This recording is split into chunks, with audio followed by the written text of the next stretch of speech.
Korupsyon sa Pilipinas, ginawang job description ng mga politiko. Pero seryoso, hindi lang ito tungkol sa mga gahaman. Ito'y tungkol sa sistemang ginagantimpalaan ang pagiging kurakot. So paano natin babaguhin ugali ng mga Pinoy?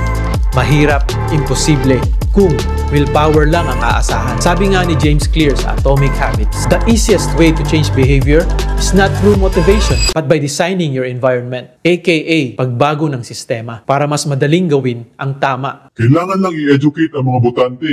Sure, pero parang sinabi mong kumain ng healthy habang nakatira sa Jollibee. Anong order mo? Broccoli float? O kaya gusto mong magtipid pero araw-araw nakabukas ang Shopee sale notification? Good luck, di ba?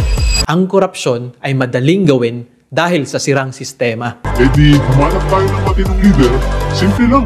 Yan tayo eh. Hanap ng superhero na magliligtas. Kaya paulit-ulit tayong nai-scam ng personality politics.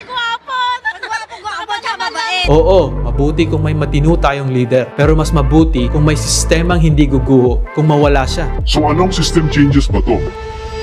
Alisin ang restrictions sa foreign direct investments. Sa Pinas, kulang ang trabaho, mababa ang sahod, kaya madaming OFW. Pero sa Singapore at Vietnam, binuksan ang ekonomiya 100% para sa foreign investors. Ang resulta, mas maraming trabaho, mas mataas na kita at di na kailangan pang mag-abroad.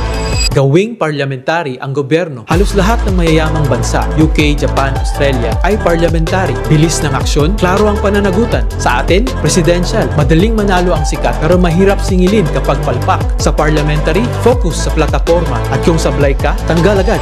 Mag-adapt ng federal system. Hindi lahat ng kapangyarihan at budget kailangang nasa Maynila. Sa Germany at Australia, mas madali ang serbisyo kahit sa probinsya. Masuwak sa lokal na pangangailangan. Sa Pinas, parang MRT lang, laging delayed at stuck sa capital. Ayusin ang electoral system. Panahon na para sa bago at may kakayahang mga pinuno. I-level ang playing field. Sa sistema ng New Zealand, hindi mo kailangang maging anak ng politiko para manalo. Mas maraming boses, mas maraming choice. I-digitize ang government services. Sa Estonia, 99% ng government services ay online. Bawas pila, bawas lagay, bawas baka naman. Ang hirap naman yan.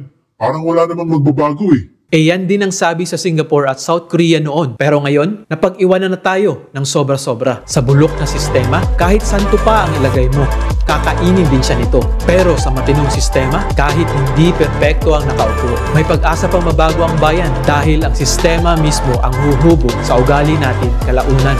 Gising ka na ba? Paki-share mo at mag-comment sa baba.